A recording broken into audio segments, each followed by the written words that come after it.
business, and to be that name on the shelves is amazing. But who is Kevin Murphy and how did he get there? All of my hairdresser friends said they wouldn't sell it because it was the name of my salon. I think we'd made no money. We were just all in debt. It escalated very, very quickly. Like once you actually got in there, you were right in. It was easy because I came from this and this and this. Yeah. You were just like, I was a hairdresser and I was just like mixing shit up out the back. People weren't interested in helping people. All these girls will go home and they'll get $20,000 a day and you'll go home and you'll get nothing. Machines were mixing instead of armpit hairs. Selling. It was another learning curve that you had to build an education platform. And that's where Beach Hair was born, on that particular shoot sort of thing. Our biggest spend of anything that we do, because that's how we market our product. You could go and work for the best magazines, you could do all those famous things, you could do all those great things, but it's like, well, what will happen? Nothing. And I tried it and I was like, oh, I'm so hooked. And I can't talk about that right now. Ah, that's exciting. Oh, bombshell. Yes. You heard it first here, guys. Yeah. It's the begins next with part of CNN the journey.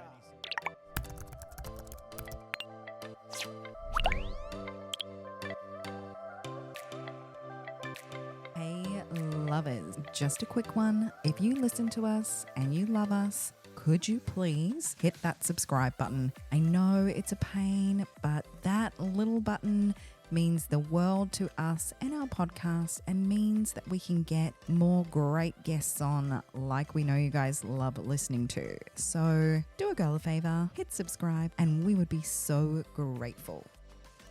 We just wanted to say a massive thank you to our podcast sponsor, Kevin Murphy, distributed by Ozdair, and thank them for being the most amazing brand partner for Salon Rising. This brand is truly incredible and we are so excited to work alongside you. Welcome back to the Inner Sanctum, lovers. Today we are joined by a very special guest, the man, the myth, the legend, not just the name on the shampoo bottle in your shower, Mr. Kevin Murphy. Hello. Thank you so much for joining us today. We're My so pleasure. grateful. I'm happy to be here. It's nice. Thank you. Thanks for inviting me, actually. No, Yeah. thank you for coming. Yeah. So I think it's really nice that we're able to have this chat coming up to the 20-year anniversary of the Kevin Murphy brand, which is a pretty amazing effort in itself. But I think what we really wanted today was to find out a little bit more about Kevin Murphy, the person. Okay. Agreed. The person behind it all and the journey, because 20 years in business and to be that name on the shelves is amazing.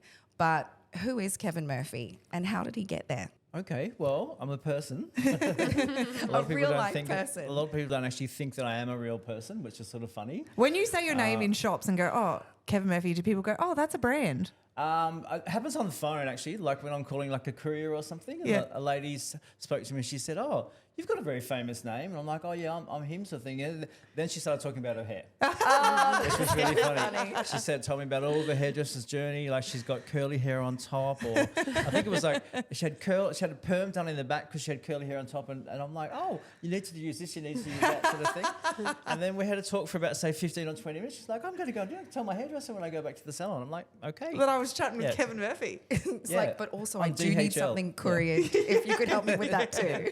I was doing a return. Yeah.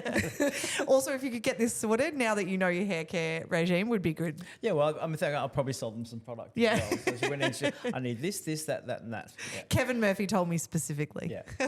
That's very cool. It's like, I'm actually a person. Okay, so you're a person who started in the industry. Tell us about that. Well, I mean, I think I've had about 1,000 starts, because if you think about in hairdressing so the industry meaning like the hair product industry or the hair industry? No, the hair industry. Okay, so I started actually at John LaCourte, which is a salon group in Brisbane. Yeah. But I actually came from Melbourne and I moved to Brisbane. Got a job at John LaCourte, lasted for about sort of 3 or 4 months, and then moved back to Melbourne again. And so pretty much started my apprenticeship probably at Smithers in Glenferrie Road. And I think that they're actually still there, which is quite bizarre. Wow. Is that in Melbourne? In Melbourne. So Yeah. I think that they've moved 2 shops down the road. That's so pretty cool. That's It great was, to have been lasting that long. That's amazing. Not to Yeah, imply it's it been was, a long time. I think it's had a few sort of revolutions, but that was in like 1979, I think I started Wow. hairdressing. So Yeah. it's a long, it was a very long time ago. The industry was very, very different. I think that I used to go for jobs where you'd go into you'd sort of line up to go and get a job, and there'd be 150 people going for the one job sort of thing. So apprenticeships were very, very hard to get. Wow. Really, really different to now. There was very few jobs, and everybody wanted to be a hairdresser. Wow. Who knew? Yeah. Then I can cut the story short sort of thing, because then I did my apprenticeship down in Melbourne, and then I had a friend who was a model, and she said, "Can you come and do my hair for a photo shoot?" And I was like, "Oh yeah," thinking, what will this do? And then I started working on her hair, and they said, "Oh, you're really good." And I'm like, "I think this is really fun. I can really do this." And then one thing led to another, and then the photographer said to me, "Well, you should come back." But I think that if you think about your journey, I didn't stop hairdressing in a salon to start session work. It just all sort of happened around the same time. Yeah. I think that there's no one point in time where you can say, "Oh, I just jumped off and did that." Yeah. Because I was always making products in the salon. I was always mixing things. I was in the salon more than I was a session hairdresser. Yeah. But the session hairdresser is what people remember. Yeah. the most. Okay. Yeah. So Yeah. I'm going to have a sip of water Go now. for it. Go Please for do. it. Hydration is dry. key. Yeah. Hydration is key. Another question, or do you want me to just keep on talking? Keep going. We're loving this. All right, okay. I think that the thing that made me make products was when I had a salon called Cusco Murphy. And I think this is probably like 10 or 15 years. I'd done some freelance already. I'd worked for some magazines.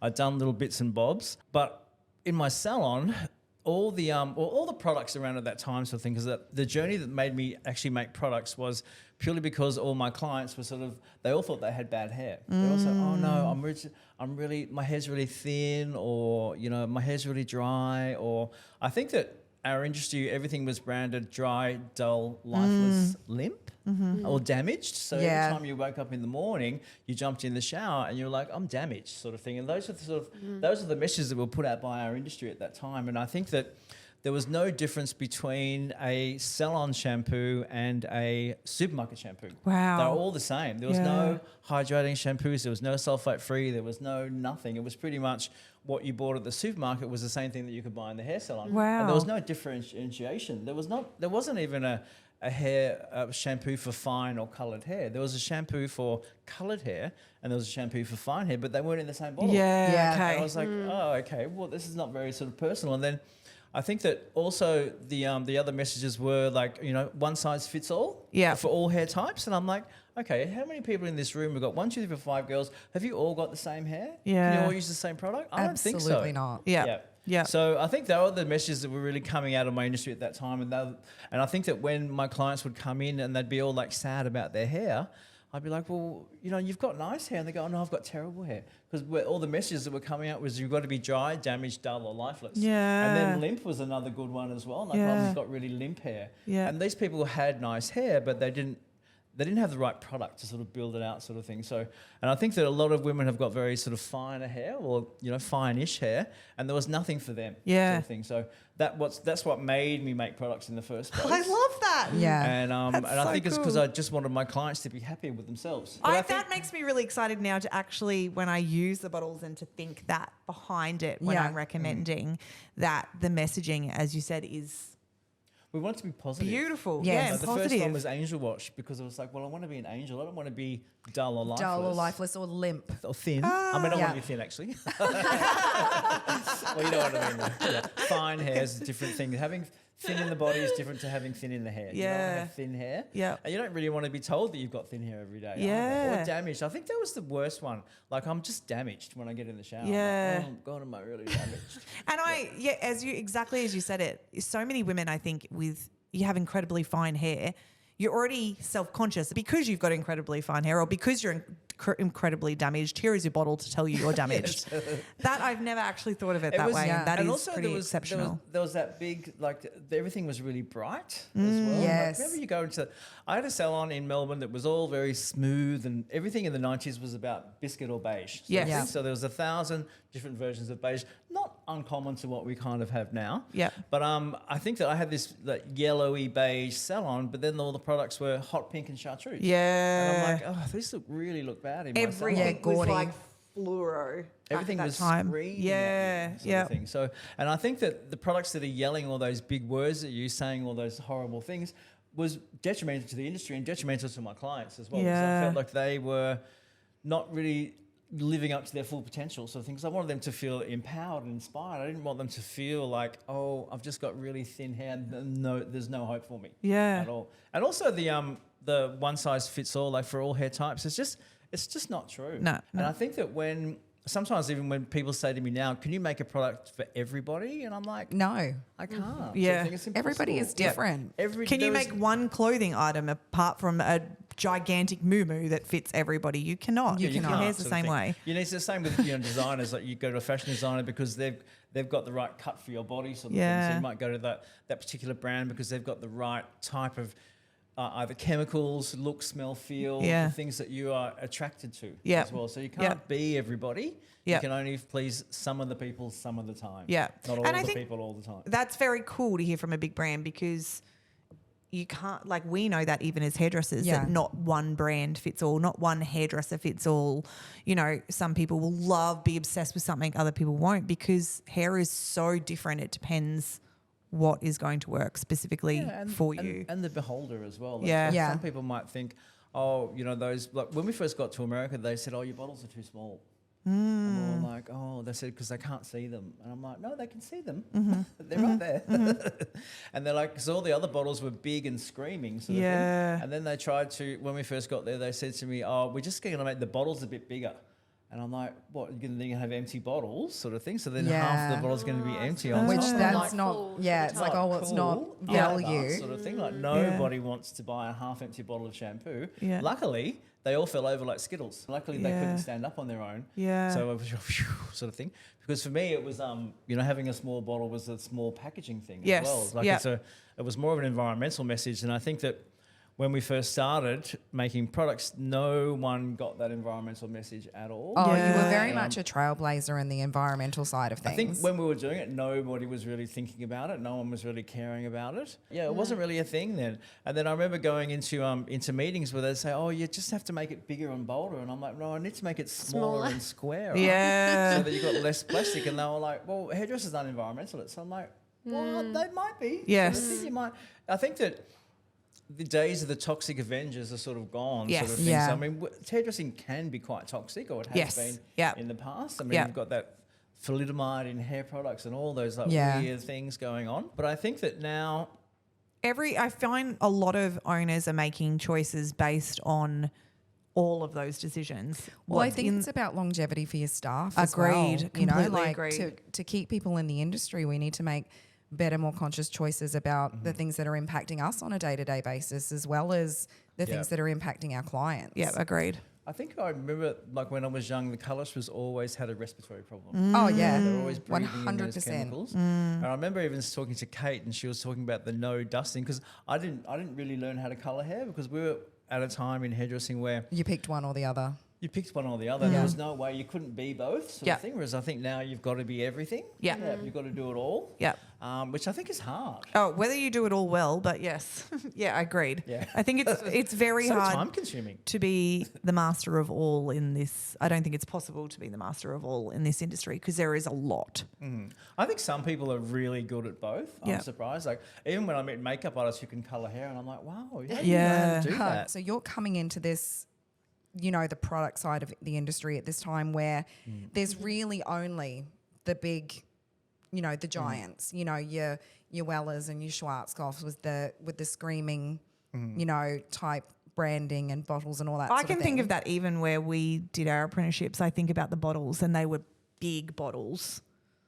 I'm thinking about a specific brand, very Larry brand, massive bottles, bright colours, like, and that's, you know, you're selling I know it. them. Yeah. He's like, I know exactly who you're talking about. I know who you're talking about too. Which I don't want to say, but yeah, it was very big and very like hair product and, you know, it's, I think yeah. When you Also- went into that though, were people saying to you, this isn't going to work? Oh, Oh, yeah. that's not going to work. Actually, a lot of people said to me, oh, you'll never do it. Like everyone else has tried, you've never tried. You'll never succeed sort of thing. So I was like, I'm going to succeed. Yes. I think that there was enough people who liked what we were doing, but it was just getting people to sort of come around sort of thing. So I was saying to them, explaining to them why the bottles were small sort of thing. So once they knew that why they were small, they're like, okay, we can talk about that sort of thing. So once they knew why we made them those colours, it's like there's a reason for it. So I think that sometimes you get a knee-jerk reaction. So when you first come into America, like America's a huge market. So we were selling in Australia, New Zealand, and, we're doing okay. We weren't doing that great sort of thing. It was okay. And then we started selling in Europe. And then when Europe at first took off sort of thing, because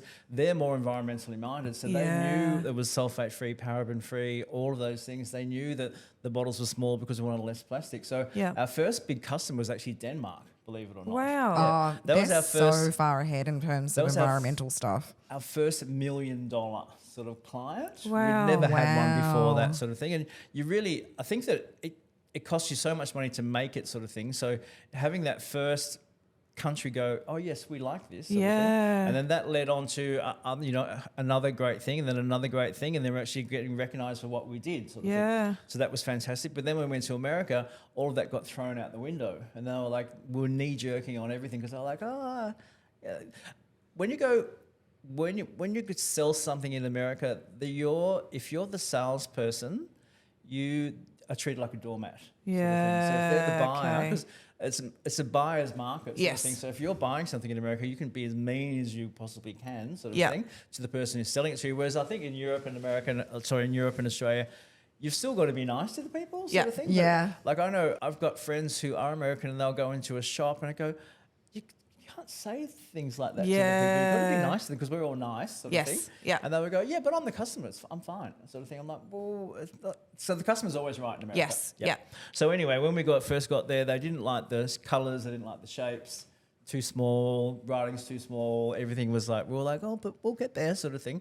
And then luckily we met one particular guy who had a distribution network, and luckily there was I can't sort of name any names, but there was a company that had been bought by a very large conglomerate, and they were a hairdresser's brand, and then this particular brand decided to pull it out of all of the distributors. So they had nothing to sell. Wow. Nothing. So they said, we're removing your contract straight away, effective now sort of thing. So we had all these distributors with nothing to sell, and we had a very similar product. So you go. So we walk in the door, I was like, they were like, wow, we've like a replacement sort of thing, but it actually wasn't a replacement. So they were expecting us to be exactly the same as this particular product, but the only thing that we had in common was we were sulfate free. Yeah. Okay. Because we were sulfate free in the beginning, and even when people was like, "What does sulfate free mean?" I said, "Oh, it's just it's softer, it's more gentle on the hair." Because for me, it's all about using those skincare ingredients that were more gentle on the hair, so the hair wasn't being stripped or things. So to cut a long story short, this particular brand wasn't the same as us, but it was similar sort of thing. So it took us a long time to get over that hurdle. Yeah. as well. Okay. So it was an easy in, but then you had to sort of stay in sort of thing. So it's really good to open the door, but once you get in the door, you've got to really put your piggy boots on and start stomping around and make some noise happen. Yeah. Wow. So by the time you're entering a market like America, how big was your range? Like how? Oh, we weren't that big actually. We had the one for fine hair, so we had Angel. Yeah. We had the smoothing. We had a smooth one, but it wasn't really that smooth. It was called Luxury Wash. Okay. And I think that was at a time where they really needed it to be a lot smoother. Yeah. I think because of in Australia, like the hair might be a little bit finer. In America, they've got a lot thick coarse hair sort of thing. So they needed us to really kick the goals when it came to like smoothing the hair over. Yeah. We didn't really have that then. So, but we had a great sort of like skincare story because we had our exfoliation story. We could exfoliate the hair. We could, cleanse the hair lightly. So we were great for fine hair. Yeah. We didn't have any for that sort of thick and coarse. Yeah. So that took a while I didn't really understand thick and coarse either because even though I've got thick hair, but it's not really coarse. And I think it's your personal journey helps you understand. Like people with thick hair cut thick hair really well. So I think people with fine hair cut fine hair really well. Jen understands it. Yeah. It's you and I have that hair type. So we're always really conscious with clients who I would if I had someone that had hair like Jen's, I'd be like, don't ask me what to use. We need to ask the master in that area. Yeah. And vice versa, because understanding your own hair is what allows you to understand theirs. Yeah. And I had curly hair, so I understood curls. So Yes. I was really good with curls. Yeah. Great at cutting curly hair, fantastic at doing anything with, great at making products for curly hair, great at making products for fine hair because all my clients had fine hair. But when I got thick hair, I was like, oh, I don't quite know what to do here. It's just all thick and bushy sort of thing. And I was never able to get rid of it enough, so I couldn't make it go finer sort of thing. So it took me a while to learn how to actually moisturize hair properly. I find too in the States, everybody's like a level 6 down, whereas here, generally, it's a lot lighter than what it is. Yeah, I it's found in six the up here. natural Yeah, base. it's 6 yeah. up here. Yeah. Whereas the natural base over there is, when I've done courses over there, they're used to dealing with 3s, Really 4s, dark, 5s, yeah. really dark bases. I think because you've got your Latin community that's like a very Yeah. large group of people. They've got really thick hair. Like Yeah. all the South American people, South American people have all got really thick Yeah. masses of hair. It's Dark, Like, wow. yeah. Where did he get all that hair from? Yes, yeah. The same as like Southern European as well. Yes. Like really thick hair Yeah. sort of thing. Yeah. And then the Northern European, which is where we actually started first, everyone got more finer hair. So it was like, oh, that's where we were most popular. So it took us a Yeah. while to break in sort of thing. Yeah. But I think that we started off with like Angel. We had Luxury, which is now called Smooth again. Everything was for coloured hair because it was parabrine. We didn't have that one sort of killer like a colour product Yeah. as well. So I've forgotten exactly what we did have then, but we had a few gaps, so we're able to fill the gaps. Yeah, sort of thing. incredible. So that And that that's was really- good to be able to grow in that environment. That's cool that you're able to do that, yeah, as you said, based on what they needed at the time, because you Yeah. could develop Smooth in such a way that would work for the American market. That's really cool. Yeah, and work for here as well, and work for everyone who's got thick hair here. But Yeah. I think that what was good was we didn't come from a large conglomerate sort of thing. Yeah. So we came by, everything grew organically. Yeah. So it's like as we needed something, we were able to sort of purchase something or make something sort Yeah. of thing. So we didn't come with a whole rule book of like, oh, you need to have all of your 7 different versions of what you're going on sort of thing. So we came in early on the fresh hair, the dry shampoo, but late on the purple shampoo. Yeah, okay. Yeah. Yeah, amazing. So- What was your very first product? Very first product was a product which had another brand. Yep. And it was called Lavender Hair Cream, and that's Easy Rider. So Easy Yeah. Rider was the first product I ever made. Wow. And Easy Rider was made in the back of the salon. And it was quite a bit of a funny story there because Easy Rider, we made it for the clients. The clients loved it. It was like it worked really, really well. So Yeah. it was like a mixture of like this, like a skin cream, like Yeah. a moisturizer and a setting lotion mixed together. We used to mix it up in the back room. And then what happened was I was coming in the back room one day and I looked at the assistant who was mixing it up, and he was Greek. Yeah. And Greek men are kind of hairier than most, Yeah. sort of thing. And then I looked at him again and I was like, why don't you have a shirt on? Sort of thing. And I was like, hang on. And then I realized that he was actually, I thought it must be hot or something. And I was like, his hand was like he'd mixing it with his arm, sort of thing. And all I could see was his underarm hairs rimming the edge of the jar, and I thought, oh my God, there's bound to be a hair in there, That's sort of thing. so good. So we had to really sort of think about it. We had to really get sort of smart at it, sort of thing, because there was gonna be a hair in there somewhere. Oh I was my like, God, why? I Because the jars just got bigger, because it was a small little thing in the salon. So then the jars got bigger, everything got bigger, everything, and then it got to a point where we like, had to go, well, I think we need to actually make this. Do this a better way, sort of thing. So then that was when we got like proper manufacturers, and like, you know, that was another stage of doors. So that's when closing on. when shirts came on. It was all Shirts came on, yeah, And it was all machines were mixing instead of well, armpit we were hairs. selling it to really fancy stores as well. So we were selling to Space NK, we were selling to Barney's, we were selling to lots of like Ricky's in New York. Like they were sort of fancy stores, and I thought we can't have a hair on the bottle. Yeah. So it was quite ridiculous as well. But so Easy Rider was the first, then Beach Hair came sort of second, and that Beach Hair was the thing that really, well, it's now called Hair Resort Hair. So I had I had 2 brands. I had another brand which was like a brand that I created myself, but all of my hairdresser friends said they wouldn't sell it because it was the name of my salon. Yeah. And it was competition. They didn't want to have someone's name of the salon in their salon. So I had to decide not to be the name of my salon and to be Kevin Murphy. Yeah, instead. okay. So that's how that all came about, sort of thing. Yeah, Because amazing. I was selling, great stores, and it was fantastic, but none of my friends who were hairdressers would buy the product. And I was like, I don't want to buy the product because you don't have your salon's name in their salon. person's bathroom. Which is fair enough, sort of thing. Yeah. So then we had to become, so a friend of mine said to me, if you just called it Kevin Murphy, we'd all buy it.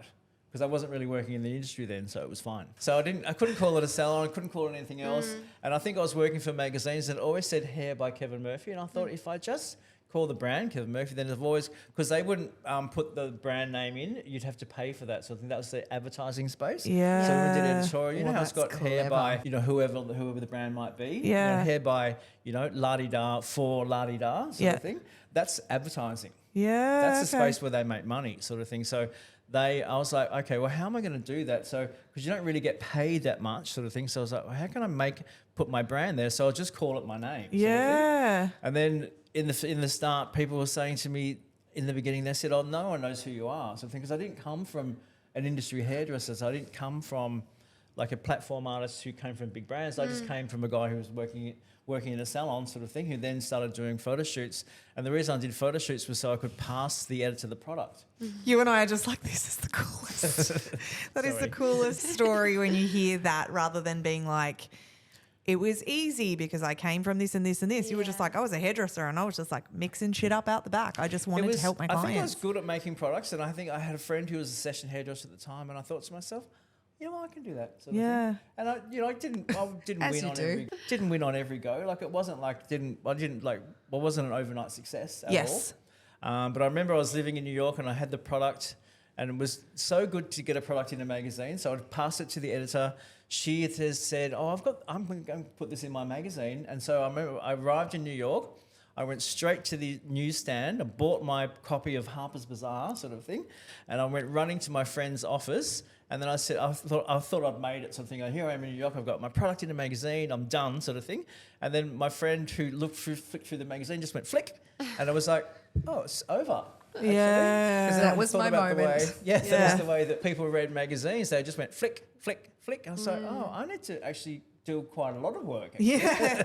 Damn it. I thought my moment was done and now I was going to blow up. I thought I'd made it. I'm like, it's just no one's really going to love it as much as I do. Yes. Sort of thing. So we had to work out a way to make people love it, to hear about it. And that's probably is just like to work really, really hard. Yeah. Well, I knew that I had to... Every step that you think you've got an achievement is like, okay, that's just actually your first step now. Yeah. And all the steps that you had before don't exist anymore. Yeah. So, wow. How did you know how to develop a product though? Like obviously you were mixing, you didn't. So who did you go to? In the sort of, I think the 90s, there was a big push on aromatherapy. Like that was there big was. deal. A lot of big deal with essential oils, and I had a friend, and we were both hairdressers at the time, and she actually has got her own brand as well. But we'll get onto that sort of thing. And we went to this like a Saturday Sunday course on how to make product. So, and it was how to make skincare, to tell you the truth. So we went in there, they showed us how to make us a cold cream, how to do this, how to do that. We went to so it's like a weekend thing. Like everyone's got their little basket of stuff that they bring in. So everyone was making hand creams, cold creams, foot balms, all that sort of stuff. And I'm like, well, I want to make shampoo. And the guy's like, I don't really make shampoo. I don't do hair products. And then I said to him, I'd really like to learn how to can I find a manufacturer? And he goes, well, I don't know anyone who does it, but this guy does, sort of thing. And he gave me this guy's number. And then this guy, I rang him on the phone and he wouldn't see me for 3 months. He's like, I'm too busy. And I ring him next week and he said, I'm too busy. And ring him next week and he go, I'm too busy. 3 months later, so I bought a book on essential oils and I had it all pinned up on the wall and I'd do all my exercises at home and I'd read every single article, every single ingredient and what it did, so that when I went to my final meeting, I knew what I was talking about, sort of thing. So I bluffed my way through it completely. That's not bluffing. That is dedication. I was obsessed. Yeah, that's amazing. So I used to have a skipping rope. I just look at it. And I was like, what's that movie where the water comes down and she's a dancer? Flashdance. Yeah, so I was a bit like that sort of thing. Really wanting to get the job. So he made me wait for 3 months, and then I was really prepared for my first meeting. I said, I want to make this, I want to make that, I want to make that, I want to make that, I want to do that and that and that. And he said, that'll probably work. And I was like, okay. So then we made, I think we made a shampoo, a conditioner, and the Easy Rider. Wow. So that was it was a shampoo for normal hair, which nobody bought. Yeah. Because nobody had normal hair. Yeah, no one had normal hair. So, my hair's not normal. They had an oily one and a dry one, but I didn't know to call it all the fantastic names yet. Sort of thing. So I called it oily wash, and it was like nobody bought it. Yeah. And then dry wash, nobody bought it. So I didn't sell anything then. So then that was another curve. So that was another learning, like, how do you go from A to B sort of thing? It's like there's a million A's and there's a million B's, and then you come across C sort of thing. So it's always a learning curve every time. All good and well to build a beautiful product, but then you've got to brand it. Yeah, you've got to. Well, I think that I was reading one of your notes. It was like a mentor sort of thing, and I was like, we just didn't have mentors at that time. People weren't interested in helping people. I probably think the only one who's actually really helped me would be like a Peter McDonald. So he runs Oz there. He was the only one who said to me, you need to make that, you need to make that, you need to make that sort of thing. And I'm like, oh, finally somebody told me what I needed to do. Because I was just calling things really dumb names. People were using them because the products were good, but they didn't have that hook sort of thing. So I needed someone to tell me, this is what you need to do. You need to do it like that, and it needs to be like that, and you need to have that, and that. Yeah. I'm like, okay, all right. Finally, someone told me, because nobody was. You go to a department store, they wouldn't give you any information because we were selling in department stores. Yeah. We're not hair salons. Yeah. And then because I couldn't get any hair salons to buy it, sort of thing, so I went straight to department store. Wow. But it was not people like Myers or David Jones. It was like Barney's, so like full-on stores, really high-end products. But still, they wouldn't tell if it didn't sell. You'd have like 2 orders, and then they would just cancel you. Wow. But you'd go to a training, and I didn't really know what a training was. Yeah. Because we would just do training in hair schools, sort of thing. But we didn't actually know that we had to go to a shop and train people. And they said, oh, can you come in for the training? I was like, what do you mean? It's just shampoo. You can just use it, don't you? Yeah. Like, no, but then we need to be trained on it. So I had to go in and train all the people, sort of thing. Yeah, incredible. So that's one thing I didn't realise. There's another learning curve that you had to build an education platform. Yeah. And now education, obviously, in Kevin Murphy is massive. Massive. It's the biggest part, our biggest spend of anything that we do, because that's how we market our products. Yeah. So, we market our products to hairdressers, so we really need them to understand the education, because if they don't understand the education, then they don't understand the product. One thing I thought was very cool for me was, so I've had the brand now for 3 years. When we opened this store, I was like, I have to have this on my shelf.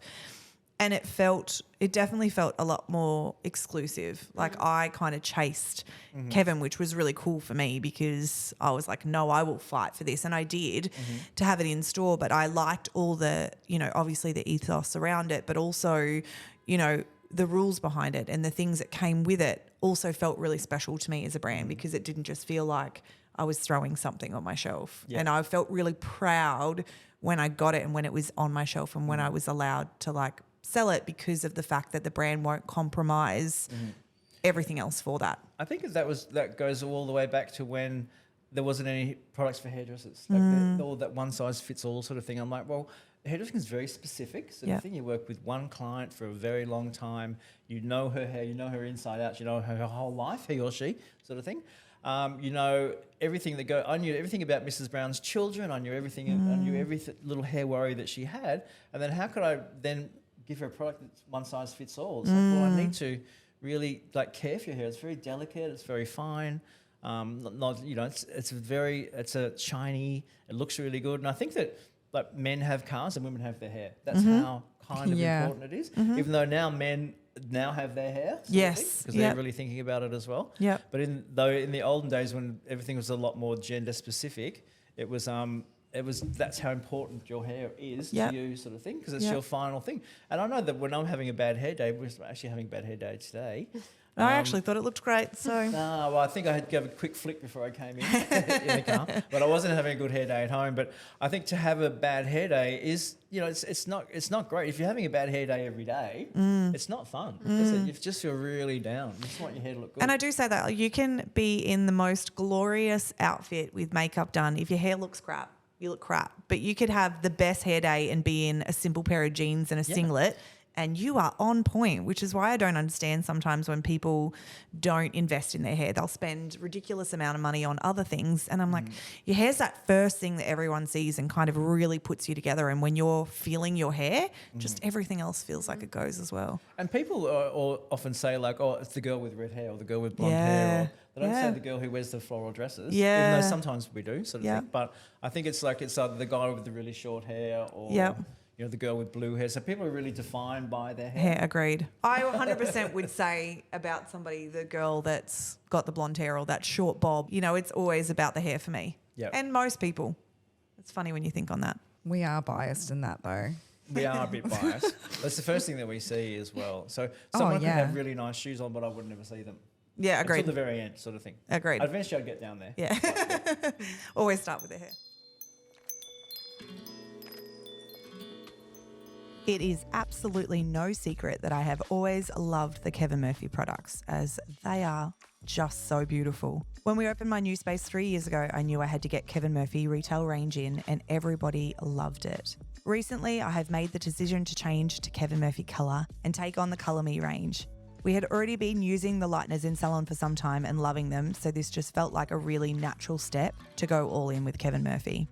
The driving force to change was actually led by my team, and we were all ready for something new. This change has honestly been one of the greatest moves I have made for my business. The onboarding process was so seamless, and we have felt so supported by our rep and our tech support, and the results that we are getting are amazing. The condition these colours provide is truly exceptional, and my team is loving it, and so are our clients. If you have been thinking about making the move, or if you're just interested in what Ozday and Kevin Murphy have to offer, then please click on the link in our show notes and reach out. You will not be disappointed. I think the real difference, and I'm sure you guys would agree that I noticed with the early parts of your story, is that it was that in the early parts, like times of the industry, it was about competition. I don't want the name of your salon. I don't want that. So whereas I think that we're definitely moving towards more of a community-based feeling. And I think that's what happens with brands like Kevin Murphy, that it's like getting into a family. So that family and that partnership with Ozday, that's really what took your brand international, isn't it? Like gave you that boost to get out there. Do you know, I didn't realise you weren't actually a huge session stylist. Like I thought you were like this big famous person. Well, I was, but I had to make a decision sort of thing. So I was better than most of my peers at that time, because I was working for like Harper's Bazaar, American Vogue. I was really, it escalated very, very quickly. Like once you actually got in there, you were right in. Because I think that in New York, when you're hot, you're really super, super hot and everybody wants you. Yeah. And then when you're not, you're super not sort of Yeah, thing. So okay. you're only as good as your last job, and there's always someone after your job. Yep. I escalated quite quickly, and then I was going home one day. I was like miserable. I was working for Harper's Bazaar, and I'm like, oh, I'm so miserable. And I thought to myself, why am I miserable? Because I'm not enjoying where I'm working, sort of thing. So I'm working with evil people, sort of thing. And that was at a time where there was no Me Tooing down then, sort of thing. There was people were treat them mean, keep them keen, sort of thing. Yeah. And the photographers were horrible people sometimes. You're like, oh my God, you're a really horrible person. Yeah. And then so everyone you're working with, you had to be this tough person. You had to be really resilient on everything. Yeah. And I got home and I slammed the door one day and I thought to myself, I'll die here if someone doesn't find me, sort of thing. No one would even know, sort of thing. You could go and work for the best magazines. You could do all those famous things. You could do all those great things. But it's like, well, what will happen? Nothing, sort of thing. And a photographer said to me, I was doing Sports Illustrated. So we got the cover of Sports Illustrated, the 2000 edition. And it was Heidi Klum. I've forgotten all their names now, but the big famous models, like 10 of them all standing around. And then the photographer said to me, he goes, all these girls will go home and they'll get $20,000 a day, and you'll go home and you'll get nothing. And I was like, He goes, yes, you'll go home. It'll be exactly the same for you the next day after that. And I thought, I'm going to make something out of this. And that's where Beach Hair was born, on that particular shoot, sort of thing. And so I've got that story, like that's actually a true story about the waves and everything. Yep. Not exactly all on that one day, but that was when I first realised that I could create that beach hair by using this particular product, sort of thing. So it was actually a spray at the time, but I knew that I could actually make it, and was actually made at that time on that particular day, only because that photographer said to me, "You'll get nothing. You'll go nowhere. You won't. Your life won't be any different. They'll go home and get $20,000 a day." You're like, yeah, screw you like, now, mate. I am an international brand, and the courier knows who I am. And then the model who made the cover, I'd put it on her hair, and it looked like beach hair. And I went home to my friend Jill, who's now the editor of Harper's Bazaar here. And she was the one, I said, "What do I call it? Well, I made this thing, it looks like beach hair." And she says, "Just call it beach hair." Beach hair, yeah. And I was like, "Oh." I remember that being the first product. I remember them coming with a box, and I was away camping, and it was like in the box, and I was like, "I'll try this," and I tried it, and I was like, "Oh, I'm so hooked." And at that time, my rep was working for another brand, and I was like, "Sorry, babe, I'm all in Kevin Murphy. I'm obsessed. I need it in my life immediately." And it's funny how you use a product like something like that, and it's just like It needs a to game be, changer. Yeah, it needs to be really straight away. You can't wait for a product to work anymore. I think that's something that I've really learnt as well. Like if you make a product, it has to be different the next day. As soon as you put it on, it has to be perfect. Agreed. Yeah. Agreed. Because you use like people say, I've tried. And I can just use so the plumping wash for me, I used it the first time and I was just like, this is insane. Yeah, it has like to work I'm straight away. in love. And then that's when I sell it.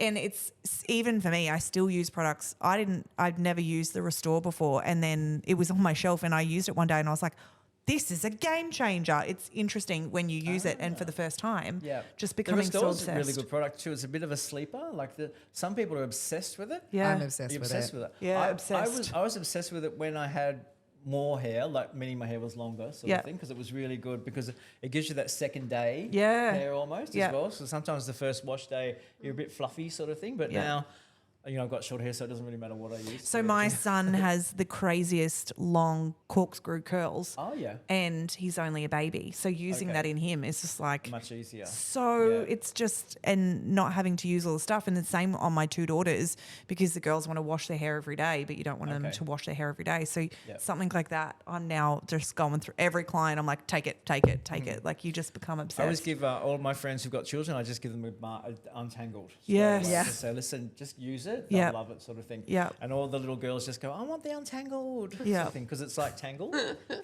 And I love how we're kind of bringing up an industry of young girls now, and we've had this conversation on the education around hair care. Like, mums are using it. So we're not using the crappy stuff in our kids' hair anymore. We're like straight to the really good stuff. So then they're growing up with such appreciation for their hair and their product as well. It's just, I feel quite passionate about that side of it. It's funny, there's a lot of little kids really gravitate towards the brand. I was always really surprised. Like a lot of little boys love the styling product. Yep. They'll spend 40 minutes getting that one little hair perfect sort of thing, and they're like 9. I'm like, wow, I didn't remember. I remember I brushed my hair, but then there was no products for us then. Yes, and I think brush then. The barbers have come a long way with stuff like that as well. Like the little boys want to go in now, and men are taking much more care of, as you said before, men are taking much more care of their hair and how they're looking as well. So, I find men actually easier to sell to than women. Because men are just like, oh, she's telling me to buy it. Just tell me what to do. Tell me how to use it and I'll do it. I think men are also very loyal. Like we're loyal customers sort of thing. Like I'll use the same product. I've been using the same conditioner for 5 to 10 years sort of thing. And I don't think I'll ever stop using it sort of thing. And I've got the same hair product. I use the same thing, I get the same haircut because we're the same all the time. Yes. Whereas a lot more women are like changing it up sort of thing. We never change it up sort of thing. It's pants or pants. Yeah.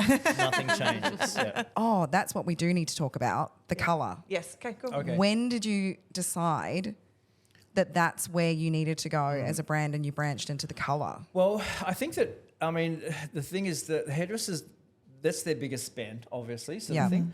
You need to have the back room and the front room sort of thing. So people will buy, say, $500 a month on average sort of thing of care products, but they'll do $6,000 a month on colour. So colours, if you want to be serious in the industry, you've got to have colour and you've got to have multiple lines of colour.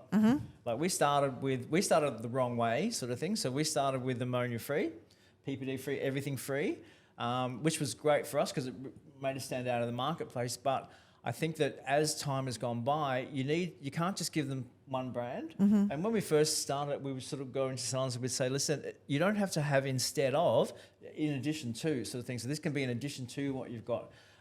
What we've found, we've got the Colour Me, which is all the PPD free, nothing, no bad smells, nothing not nasty for anybody, really good on the hair. Bit too translucent sometimes for every single person. So now we've got gloss. I don't know if you guys got gloss. Yeah. So gloss is even more translucent, but then that's like a hybrid product. So that's like treatment and color mixed in one. And then we have to go that third step, and I can't talk about that right now. Ah, that's exciting. Oh, bombshell. Yes. We've had it. I changed over 6 months ago, and I was with my original brand for 10 years. So changing as a hairdresser is massive when you've got staff and stuff like that. And it was actually my staff that was screaming at me, and I'd been using the lighteners for about 18 months at that point anyway.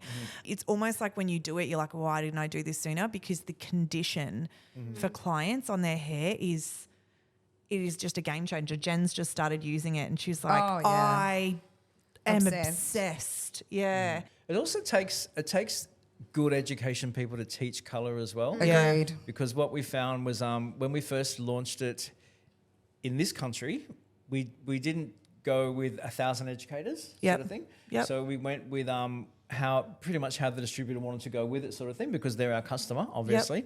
When we launched it in America, we got teams of educators. We went out there like an army sort of thing. So we taught it very precisely sort of thing. Because Americans, they have a different training system to us sort of thing. So they'll be a year at school full time, and then that's it. They're done. Yeah. And they're like, wow, you're actually out there doing hair after 1 year sort of thing. And they believe that they're good enough to sort of really do it as well, which is even more scary. So we had to get them trained up really, really well sort of thing. And I think that when we brought it to Australia, we probably didn't train people as well as what we should have sort of thing, because our resources were all done, and we thought, the Australian people will get it anyway because they're really good hairdressers. But it took us a while to go from A to B sort of thing. So we probably shouldn't have launched it the way that we did here, but it's just taken a longer time to get there sort of thing. I love hearing stories like that from brands like yours that are like, we probably didn't do that the right way, but now we know how to rectify that. Like, it's always so good. You don't learn by being right. Yeah, I think agreed. you only really learn by making a mistake sort of thing. And it wasn't a big mistake. It was just like, well, we probably should have done it a different way sort of thing. We probably should have like gone out with the army and done it, because I think that changing colour is so scary for a salon. It is so scary. Because the clients, when they come in, they go, oh, it's different. And you're like, oh, no, it's the same. Like, they go, no, it's different. Sort of thing. It's a really hard hurdle to get over. And then once you find that the ammonia-free doesn't give you that full 100%, and you've got those clients who are coming in and they want 100% coverage, and you're like, it's 99%? Is that okay? It's really good. It's really translucent sort of thing. So it's getting over that hurdle. And then, as you said, it's like working out, some brands are really concrete coverage. But Jen and I have had this discussion. Jen can't handle, like, I hate, because I am like white. Okay, and yours I have probably grabbed hate that full cover. I hate it because that line you get, and that's what I love about the translucent cover. I don't think it's translucent. I don't think it is either. I still think it's that dimensional coverage. No.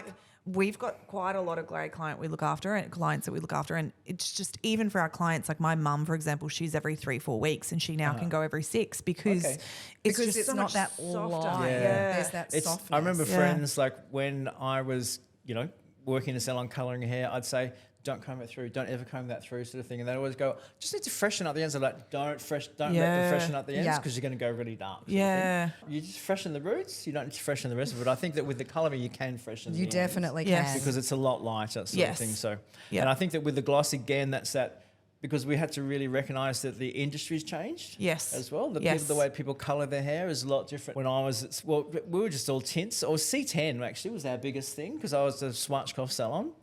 And, not my salon, the one I worked at. And so everybody, no matter who you were, black, white, in between, brown, everyone had C10 highlights. C10 was like Arctic Silver Blonde. That was one size fits all, and that's what everyone had. Whereas now, you have like 5 or 6 different colours on your head at the one time.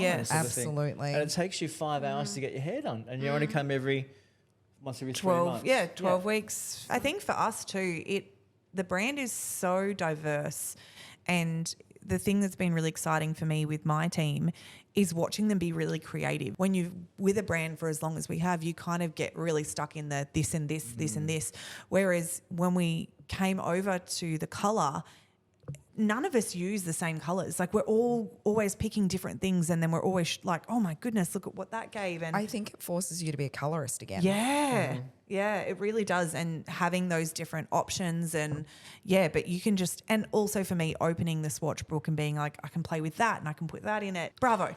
But Yeah, for that, thank you. I didn't do it by myself, sort of thing. So I think what you'll find is when you go to try and make a colour, like the work that goes in it beforehand is absolutely ginormous. Yeah. I didn't realise how, because every single colour has to have its nuance put in it. So what you do is you'll go, when you're actually buying a colour, so you'll go to the factory or wherever you're going to, you'll have a base colour range, but then you have to pick all the nuances of every single tone sort of thing. So every single one tone has to be tested 100 times. Wow. Like it's really, really involved sort of thing. I didn't realise, I was like, can't you just make it like that? And they're like, yeah, we can, but you need to test it. I'm like, oh, I don't really know the difference between a good one or a bad one. Yeah. Even thing. trying to wrap my head around that makes me go, oh my God, how does that even come? I don't know how they do it sort of thing, but they do it. They're always testing. They're always doing something. Like when I speak to Kate, who's our colour director, she's always testing something. are you actively involved in the process of making something like developing colours and stuff? I have to be guided by somebody sort of thing. Like they'll tell me I need them to tell me what they need. I'm really good at putting a bow on something. I'm really good at making an actual care product. But when it comes to colour products, it's not my area of expertise, so I need to be told. I know what I like and what I don't like sort of thing, but I wouldn't know how to tell you how to get there. Like I don't know, like it's, 8.23, I don't know if it needs anything more in it. I'm like, oh, does it need a 0.16? Or I'm like, that's very grey, so I really need to be guided by the people who are really good at it. I love that though. I love that you're like, I just am open to be guided, and like that's so special in a brand. I think that you really need to be, because you can't be a jack of all trades sort of thing. So I can make a great colour, whip up a gorgeous little shampoo and conditioner. I can do a fantastic styling product, but I can't create a new haircut. Yeah. I need someone to tell me how to create a new haircut. And every time I do a new haircut, I've got to go back to the computer and look at all the sectioning patterns. Yeah. Even to this day, I'm like still sectioning sort of thing. Because we've got one guy, Pascal, he's an amazing hairdresser. He does the most amazing shapes.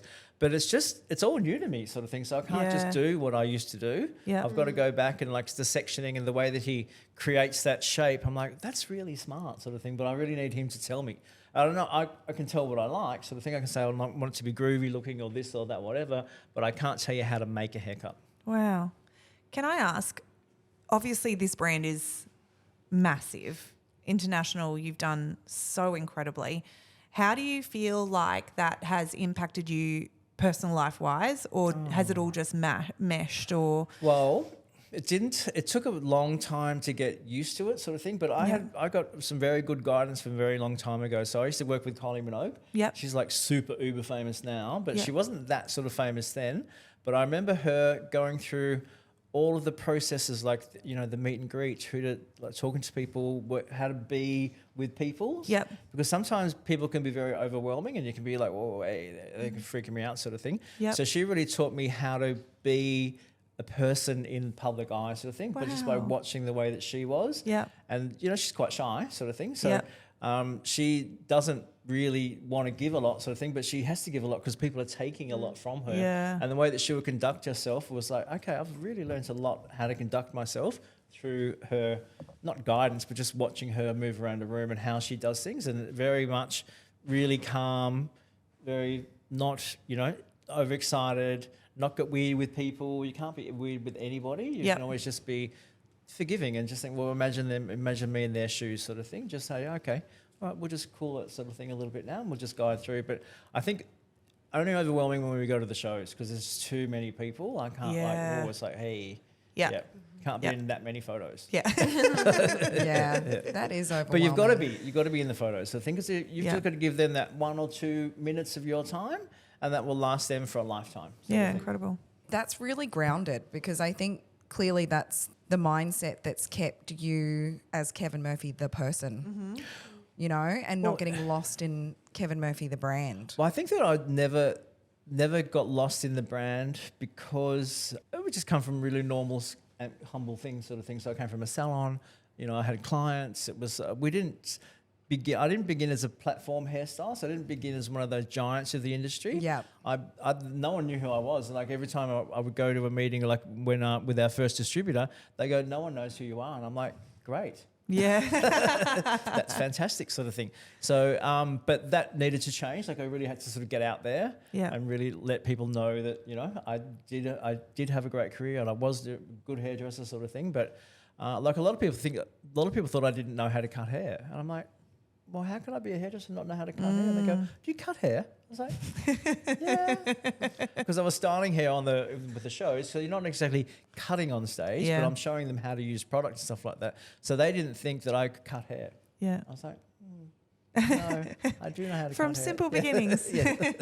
So that was quite funny, but I think it's just also having that training with all the celebrities and things like that. That was a really good way to know how to navigate yourself around stuff, sort of thing. Yeah. And I think that people just get really excited about things, and I think that you just got to just be cool, sort of thing, and just be yourself, sort of thing. Because I remember we had one lady who kept on giving us advice on skills when you get up on stage. What are those skills? Presentation skills. Yeah.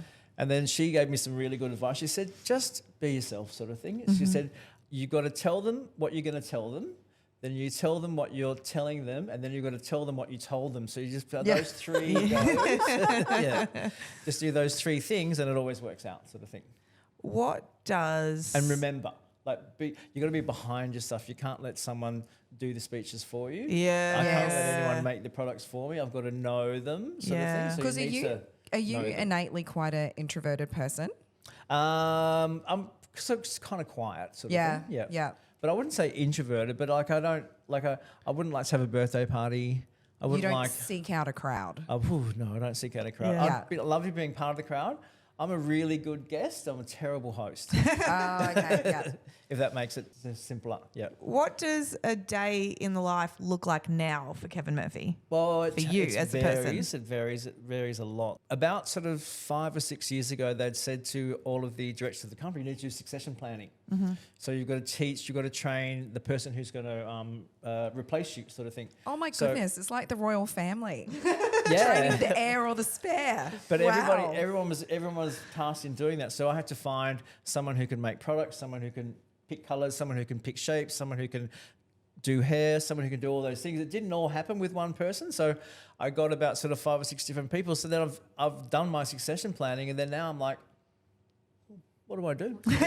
So there's someone to do every facet of my job. But then now they're like, oh, but we sort of need you again, because they're sort of pushing me out, going, but they don't want me to die, they don't want me to fall off a bus or, you know, whatever sort of thing. So they're really nervous about that. But now they're going, well, can you come back now? And I'm like, oh, God, I'm sort of used to not doing anything. Yeah. And then now I've got to do stuff again, sort of thing. So it's interesting. For me, what they like me to do is they like me to go away and just make stuff. Yep. And then when they're ready, they'll call me, sort of thing. So I just go and make stuff all day long. Like I just make products. So you're still making stuff? Like yeah, you're I'm testing something right now. Oh. Yeah. I'm actually testing something for a friend of mine, for another brand. But I've been doing it. I've been like, yeah, I really like that. Well, I've been helping him develop it, sort of thing. So what I'm good at is speaking to the people who work in the labs, sort of thing. So I'm good at talking to them, so I can get it pretty quickly. What you find is when you're in a big company, there's a lot of voices, and there's a lot of compromise, sort of thing. So when you're just one person, there's no compromise. So what they do is I just say, can I make something like that? And they'll go, yeah, go on, sort of thing. So I'll go off and make it. And then I'm making these 2 particular products which are really good. And then I'm like, oh, I want to make them for my brand now. So how do I get them for my brand? So all I do is just make products. So it's fantastic.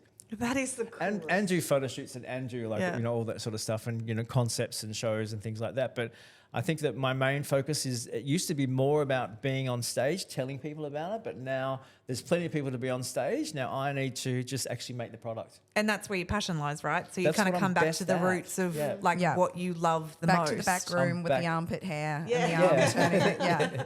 Except now it's a vial sort of thing. Now it's a little sample bottle. It's got Oh, my name I've on got it. visions of you in a white jacket with your glasses. Someone's with in a your white little jacket. Yeah. Someone is in a white jacket sort of thing. And I think the fragrances for me are really the fun part I still as see. well. I'm still imagining you in your house with all these little bottles. That's where my head goes. Well, I'm still in that house with all the little bottles. There's like a ton of bottles everywhere all the time. But I think that I really enjoy actually making it sort of thing. That's my one sort of passion that I really, really love. Like everything else can be a bit sort of scary sometimes. Like you do the photo shoots, the photo shoots cost a fortune sort of thing. So you're spending so much money sort of thing, and you're really trying to get everything for a dime, and everything's really, really expensive, and you got to come home with the bacon. So it's kind of stressful sort of thing, like especially when someone does the hair and then it's not right. I'm like, that hair's not right, and they go, oh yeah, it is. I'm like, no, it's not. It's not. And they it's go, you not have to for go back you. and do it again, and that's going to take you another 3 hours. So you come back and do it again, and I think it's basically one model costs $5,000 an hour. Wow. Sort of thing. So if you've got 6 models, you're spending $30,000 an hour sort of thing. So you really need. Wow. That's when you bottle it all up together sort of thing. So you really need to make sure that every minute counts. Yeah. And so and also it's stressful for people as well. So they get nervous about stuff. So you've got to be really calm and go, okay, just going to go back, and if you can just go and fix that little bit underneath there, and then do it really fast. Because you're costing me a lot of money every second. Yeah, and you can't put that pressure on them. Yeah. You can't say to them, you're costing money sort of thing. But when the accountants come to me, they go, you spent that much. And I'm like, and I didn't come back with anything. Sort of thing. So we had one girl, her hair didn't look good for the whole day. Oh, A whole day of nothing out of her. So then go back, come back later, go back. And I was like, I had to speak to the hairdresser and say, listen, that just costs like, $20,000 because you couldn't get a hair right sort of thing. He was like, oh. But it was pretty stressful sort of thing because we really needed her in the campaign. So it was very, very important. But, what can you do?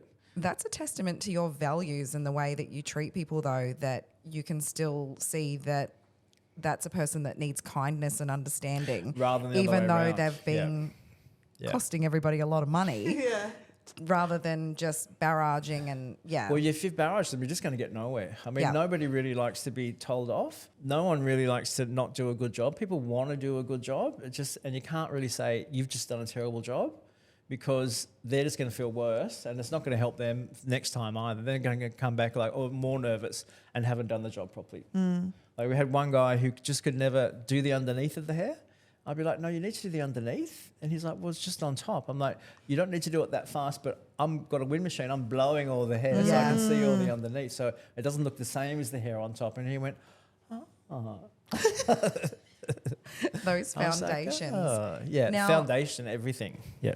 I think we're getting close to our time. Okay. I want to know, Kevin Murphy, the man, so we know all about obviously your, where you've gone professionally. What are your favourite things to do, not to do with hair or the brand? Who are you when you're just at home? I don't know who I am when I'm at home, because I don't really. It's been working for, I think, having a brand, being on the road, doing all that stuff for so long, you sort of forget. And then someone said to me, what are your hobbies? And because I'm getting sort of ready to retire, because I'm 4 years away from actually retiring sort of thing. And then I'll be like, well, what am I going to do? Still make products. Still be making products. Still be making products. But then I look at people, and then they're 76 or 72 and they're still working and they're exhausted. I'm like, well, I want to start enjoying my life sort of thing. Yep. My day consists of going to the gym in the morning, going for a swim, feeding the dogs, taking them for a walk, having a coffee, and then it all sort of starts. Then people start calling sort of thing. But I love that. That's the perfect start of my day. I would froth on that start of the day. It is quite nice. I mean, I was lucky not to have children. Yeah. People say... Smart. Sorry, people have all got children. No, we get it. There's a lot between us. We're all like, that was a good choice. A friend of mine said to me, she goes, don't have children because as they get bigger, their problems get bigger. Yeah. I said that to these two this morning. Did you? Yeah. And this is it because Luis, my partner, he wanted to have children. I'm like, oh, I can just see myself, like, he'll get the baby, he'll be bored with it in 1 hour, sort of thing. And then I'll be like on the phone, one ear on the phone, one ear doing a typewriter, and then having a baby as well. So it's bad enough with the 2 dogs because he's like, oh, I just couldn't possibly walk them. I'm like, no, they need to be walked. Otherwise, they're going to go insane, sort of thing. So, What type of dogs have you got? 2 French bulldogs. Oh, I've got a Frenchie too. Oh, they're cute, aren't they? They're the best. They are lots of fun. One poor little Lottie, she's a bit neurotic, sort of thing. She's on Prozac at the moment. Yeah. So, and then Louis, 1 year old. And he's just the most needy dog you've ever met your entire life. So you don't need children. You've got 2 dogs that are like needy and I've got needy and neurotic. Yeah. kind of like our children. Yeah. But they're not going to start speaking to me. They're not going to answer me back. True. And they're never going to hate me. There you go. They're always going to love you. True that. So 20 years. 20 years. I know. Who would have thought? We never thought that we would, in our wildest dreams, get to even 1 year. I think we were 2 years in. We'd made nothing. So I think we'd made no money. We were just all in debt. Like I was living in someone's laundry. No one had any money. We were just like trying to work things out, sort of thing.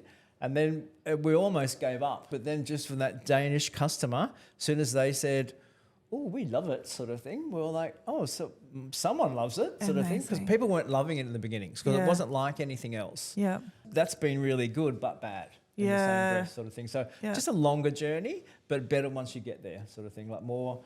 It was good to know. Like I've got one of my business partners coming out from England next week, and he says it's good to know that someone's actually liking it. Yeah. Yeah. There's lots of people that are absolutely loving it, and I think from my perspective, you're so humble and so graceful. How could this brand not have exploded?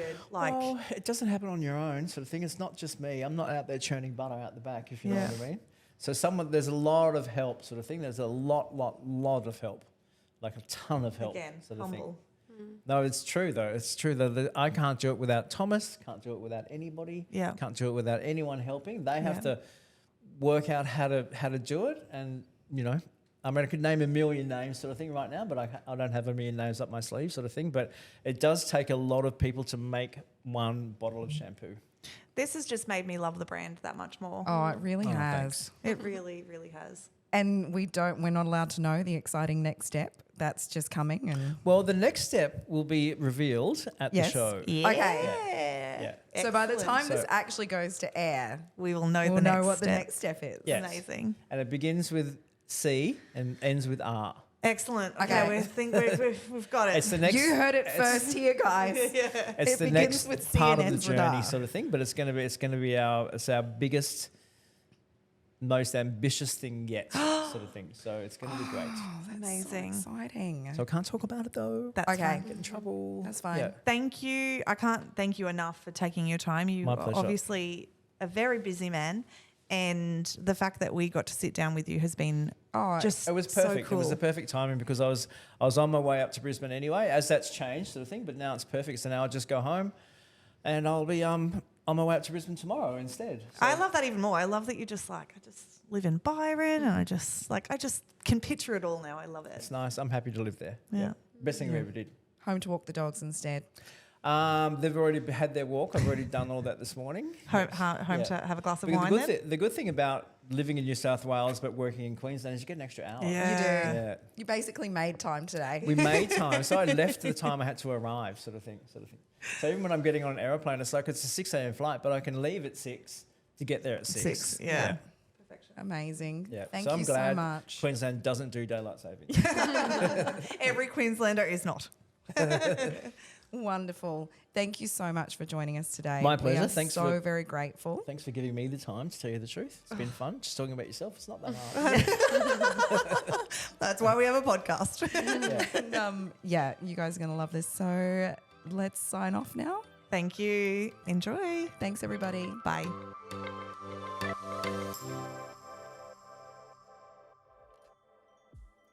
Ozday is showing the love to Salon Rising listeners with some incredible offers. Head to ozday.com/salonrising and find out how Kevin Murphy and Ozday can help your business rise.